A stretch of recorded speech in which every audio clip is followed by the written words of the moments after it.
the south of the United States lies the Republic of Mexico. In recent years, many Americans have discovered that it's a delightful vacation land. Their visits, however, are usually confined. The northwestern, a relatively unknown land to most Americans. Northern Mexico is an arid semi-desert region, which is a continuation of our southwestern by the long, narrow peninsula of Baja California. Baja California means Lower California.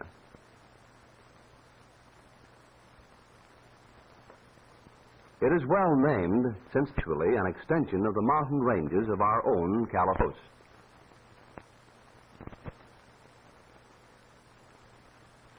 It stretches for 750 miles south of the border as a rugged, barren desert country with little water or green grass. Most of the coastal towns have no roads at all. Their highway is the sea. The warm waters of the Pacific also provide excellent fishing grounds for tuna, swordfish, and yellowtail.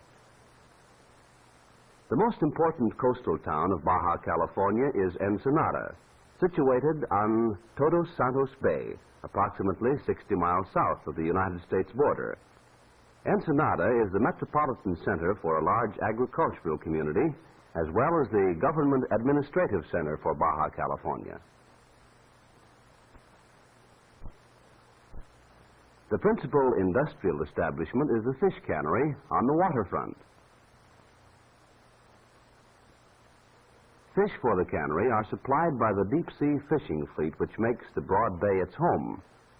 American fishing boats also use this port as a base of operation.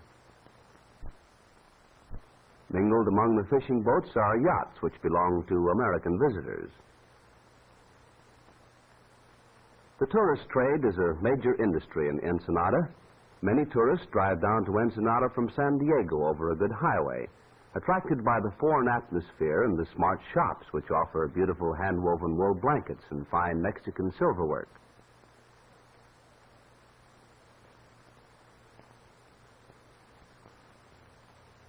For those who wish to spend a weekend or a vacation here, Ensenada offers luxurious resort accommodations, such as this palatial seaside hotel.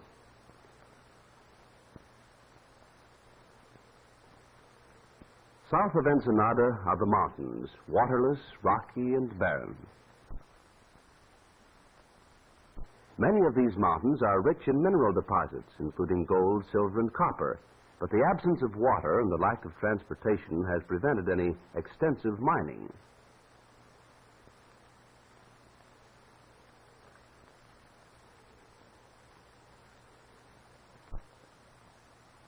Nestled in among the rocky peaks are a few sheltered valleys, such as this one at Santa Tomas, where deep wells and irrigation bring out the wonderful fertility of the desert soil. Under the watchful eyes of men whose knowledge of grape growing has been handed down for generations, these vineyards produce magnificent purpose. From these grapes are made fine wines, which are famous throughout Mexico and the United States. 350 miles south of the American border is Turtle Bay. Here in the little town of San Bartolomé is located the lobster and abalone cannery. Lobsters are caught in wooden traps set in the little coves along the rocky coast. These lobsters, which are really a type of crayfish, are found along the entire coast of Baja California. Pony fishermen find the large shellfish clinging to the rocks on the bottom of the bay.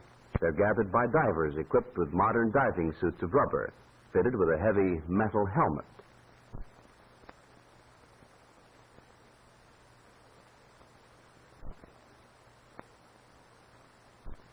The water here is about 20 feet deep, but it's so clean that the diver can easily see to work.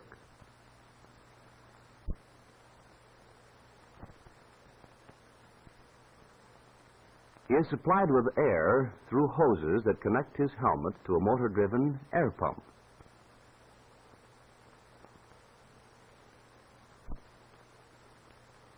The diver puts the abalone into a net, which is pulled up by the men in the boat.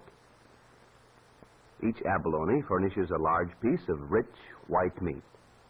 The insides of the shells are a beautiful iridescent color. 150 miles below Turtle Bay is the great harbor of Magdalena Bay. This is reputed to be the finest natural harbor on the Pacific coast, but the lack of fresh water has prevented its commercial development. In fact, the single community on the bay is a tiny settlement on the eastern shore. The only fresh water in the area is found on one of the offshore islands. The local water carrier brings it from the island to the village in a small sailboat. Since the island is 20 miles away, he's able to make only one trip each day. The water, which is not too clean and has a peculiar taste, is transported in casks in old oil drums and sold to the townspeople for approximately 1 peso per cask. The people of the village make their living principally by fishing. The waters of Magdalena Bay are a famous commercial fishing ground, but the local fishermen usually fish from small boats with hand lines and catch only enough for themselves. Any fish which they do not need for themselves are dried and taken down the coast to be sold. Their homes are little wooden huts built on the beach, close to the water, without any of the conveniences which we consider as necessary. Because fresh water is so limited and expensive, the laundry is usually done with salt water, sometimes in wooden tubs and sometimes directly in the ocean. Lumber also is scarce, and the houses are built largely from driftwood and planks salvaged from shipwrecked vessels. Between fishing trips, there's little to do, and the men spend many pleasant hours sitting in the warm sun playing dominoes, which is one of the most popular games in Mexico. Even in such a small village, the school is an important place. It's just a one-room schoolhouse, and all grades have the same teacher.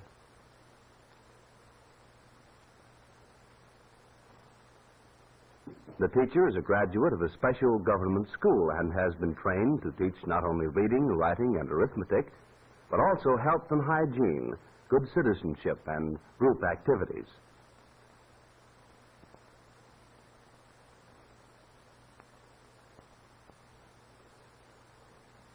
During the morning recess, the whole school chooses up sides and plays baseball. Baseball is as much a national game in Mexico as it is in the United States. At the tip of Baja California is Cape San Lucas and the town of San Lucas. Here there is a little more rain, and the desert gives way to a country which supports a sparse vegetation of mesquite and hardy shrubs. Most of the rain falls during the late summer and early fall. Because of the long, dry months between rains, the trees are small and scattered. There's a fish cannery at San Lucas, and most of the people are either fishermen or work in the cannery.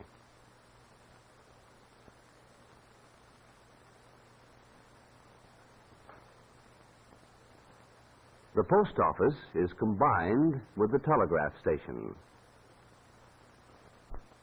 And here, the postmistress, who operates them both, also maintains a government weather station in the attractive garden behind her home. Cooking is done on wood-burning stoves, and the hunt for firewood is never-ending. This load will be sold in the market to those who do not have time to collect their own. One good customer for firewood is the village baker.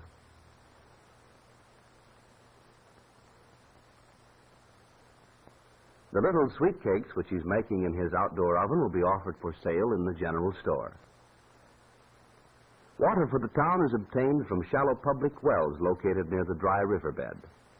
While these wells supply water all the year round, during the dry season the water in them becomes very low, and there is sufficient for only the most important needs.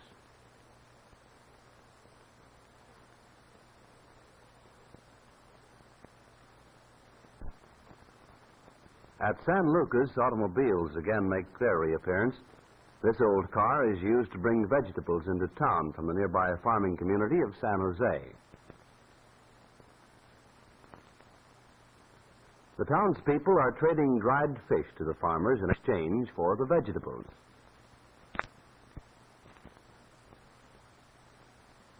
The sleepy little town marks the last of 700 miles of wild desert and empty beaches.